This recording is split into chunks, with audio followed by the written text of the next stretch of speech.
श्री सीताराम। हम में से कई लोग हैं जो हमेशा कोशिश में रहते हैं कि धन चाहिए, कहीं से भी कमा लूँ, किसी को भी लूट लूँ, किसी का भी बेईमानी कर लूँ। बहुत सारी चीज़ें हैं, ऐसा हम अक्सर सोचते रहते हैं। लेकिन एक्चुअल में रियल धन, जिसको रियल वेल्थ कहते हैं, वो क्या होता है? अगर इसको समझना है तो मैं आज आपको एक कहानी सुनाता हूँ। इस कहानी से आप समझेंगे कि सच्चा सुख क्या है और सच्चा धन क्या है। एक वन था जिसमें एक साधु रहा करते थे। वह दैनिक तपस्या करते, अपनी रोज़मर्रा की ज़िंदगी वहीं व्यतीत करते, ध्यान में लगे रहते हमेशा। वहाँ एक लकड़हारा था जो नित्य लकड़ियाँ काटा करता था। उन्होंने उसको कई बार देखा कि लकड़ियाँ काट के ले जाता है परेशान होकर। तो उन्होंने एक दिन उसको बोला कि कब तक ये लकड़ी काट कर अपनी ज़िंदगी को परेशान करते रहोगे, थोड़ा और आगे जाओ, तब पता चलेगा क्या है। वो थोड़ा आगे जाता है तो देखता है चंदन की वन है।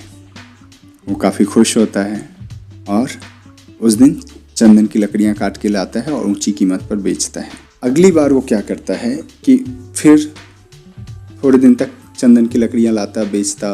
पहले जो पूरे दिन मेहनत करता था, अब वो एक पेड़ काटता और चला जाता। संत ने देखा कि महीनों बीत गए। फिर उसको एक दिन जाते देख उन्होंने रोका और कहा कि चंदन ही सब दिन बेचते रहोगे या थोड़ा आगे और भी जाकर देखोगे? जब वो आगे जाता है तो देखता है कि चांदी ही चांदी, चांदी ही चांदी, चांदियों की खादान थी। अब वो बहुत खुश होता है कि अब तो बल्ले बल्ले हो गया मेरा। फिर वो वहाँ से चांदी अपना निकालता और शहर में बेचता। ऐसे करके वो फिर उसका धन और बढ़ता चला गया। ऐसे करके महीनों बीता। कुछ महीने बाद फिर संत ने उस व्यक्ति को रोका और कहा कि कब तक चांदी चुनते रहोगे, थोड़ा और आगे जाकर देखो। जब आगे गया तो देखता है कि स्वर्णाभूषण ही स्वर्णाभूषण, खदान ही खदान सोने के। अब जब उसने देखा तो अचंभित हो गया। फिर उसने सोना खोदना शुरू किया और वहाँ से निकालना शुरू किया। अब वो काफ़ी पहले से और ज़्यादा खुश था। अब उसने फिर ऐसे करके पहले जो पूरे दिन काम करता था, फिर रोज़ थोड़ी देर के लिए काम करना शुरू किया। अब वो हफ्ते 10 दिन पर आता, सोना निकालता और चला जाता। अब उसकी जीवन बहुत अच्छी हो गई थी उसके हिसाब से, क्योंकि धन था, घर था, महल बन चुका था उसका घर। फिर वो एक दिन संत उसको रोकते हैं और कहते हैं कब तक स्वर्ण खोदते रहोगे, थोड़ा आगे जाकर देखो। जब वो आगे जाता है तो देखता है कि हीरे ही हीरे, हीरे के खदान।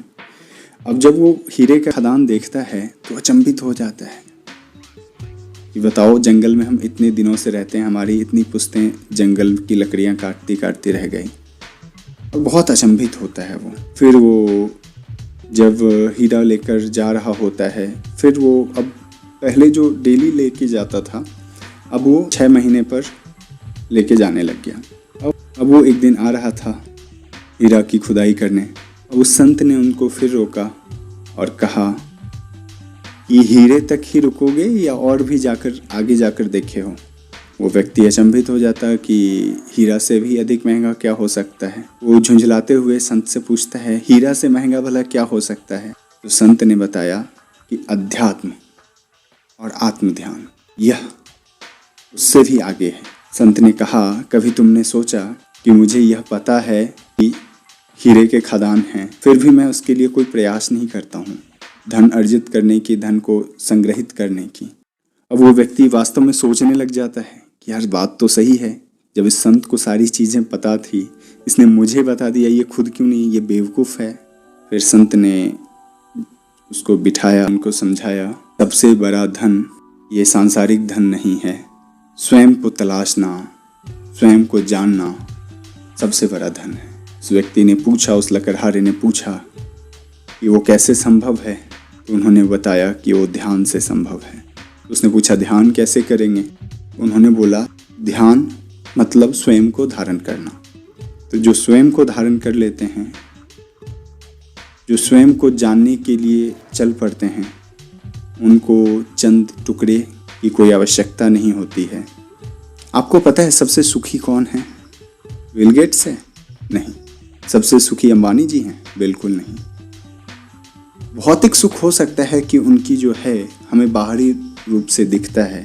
अभी आप देख लीजिए अडानी ग्रुप्स का जो हालत है, अभी आपको दिख रहा होगा ना कि वो कितने टेंशन में रहते हैं, कैसे उनका उतार चढ़ाव जब थोड़ा भी आता है तो उनका मानसिक परेशानी कितनी रहती है। सबसे सुखी वही है जिसको किसी चीज़ का मोह नहीं है, लोभ नहीं है, किसी भी चीज़ को त्याग सकता है। जो हर चीज़ को त्यागने की क्षमता रखता है वही व्यक्ति सबसे सुखी है, क्योंकि उसके पास किसी चीज़ के आने और किसी चीज़ के जाने का कोई मोह नहीं है, कोई चिंता नहीं। भोग की बात करेंगे तो भोग का मतलब हम लोग विलासिता को ही भोग समझ लेते हैं, खुशी समझ लेते हैं, ऐश समझ लेते हैं। लेकिन आपने सुना होगा, कहते हैं कि बिस्तर महंगे होने से नींद आ जाए ये ज़रूरी नहीं है। इसका क्या अर्थ होता है? बिस्तर अच्छी है पर नींद नहीं आ रही है तो क्या फ़ायदा ऐसे बिस्तर का, चाहे वो बिस्तर पलंग सोने के हो। बहुत सामान्य सी बात है, आप सोच के देखिएगा एक बार। आपके पास कल साइकिल नहीं है तो आपकी उम्मीद होती है कि साइकिल मिल जाए तो बहुत मज़ा आएगा। 2-4 दिन साइकिल चलाते हैं, खूब मज़ा आता है। कुछ दिन चलाने लगते हैं तो हमें ना बाइक दिखने लगती है, और जब बाइक दिखती है तो मन होता है यार साइकिल चलाने में ना पाँव दर्द होने लगता है, बदन थक जाता है। बाइक हो जाता तो एक्सीलेटर मारता और चल जाता। जब आप बाइक खरीद लेते हैं फिर आप देखने लगता है कार, और जब फिर कार खरीद लेते हैं फिर आपको होता है कि अरे लग्जरी कार होता है ना, रोल्स रॉय होता तो मज़ा आ जाता, फरारी होता तो मज़ा आ जाता, BMW होता तो मज़ा आ जाता। जो विलासिता है या भौतिक सुख है उसमें आप कितना भी डूब जाएंगे, आप अपने आप को ना डाउन ही फील करते रहेंगे। आप अगर टॉप पे भी चले जाएंगे ना तो आपको यही लगेगा कि कहीं कोई मेरे से आगे ना चला जाए। और इसीलिए कहा जाता है संत से ज़्यादा सुखी कोई भी व्यक्ति नहीं है। जो मोह को त्याग देता है, जो लोभ को त्याग देता है, जो क्रोध को त्याग देता है, जो काम को त्याग देता है, उससे बड़ा सुखी व्यक्ति कोई नहीं है, और उससे बड़ा ईमानदार व्यक्ति भी कोई नहीं है। उसको पूरी दुनिया नहीं झुका सकती, क्योंकि ना तो उसको मोह है, लोभ है, क्रोध है, काम वासना की इच्छा है। तो वैसे मनुष्य को कौन झुका सकता है और कैसे झुका देगा? मुझे लगता है सबसे मजबूत वही व्यक्ति है, सबसे समृद्ध वही व्यक्ति है जिसको ना तो कोई खरीद सकता है, ना कोई जीत सकता है। आपने दधीच ऋषि का नाम सुना होगा, अगर नहीं सुना है तो अगर आप लोग कमेंट करेंगे महर्षि दधीची पे आपको पूरी कहानी सुनाऊंगा। इस कहानी से आप क्या सीखते हैं मुझे ज़रूर बताइएगा। मेरा क्या मानना है, आप लोग जो भी जानते हैं मुझे उनको पता होगा, मैं बहुत ज़्यादा विलासिता में विश्वास नहीं रखता हूँ। एक सामान्य जीवन जीना मुझे ज़्यादा पसंद है। कुछ मिल गया तो भी ठीक है, कुछ नहीं मिला तो भी ठीक है, बहुत कुछ पा लिया तब भी ठीक है, सब कुछ खो गया तब भी ठीक है।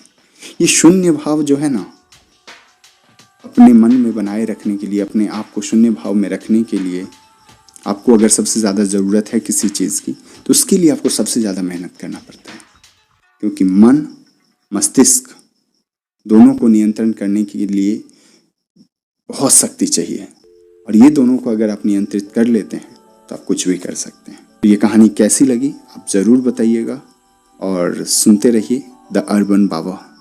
Thank you so much. फिर मिलते हैं नई कहानी के साथ।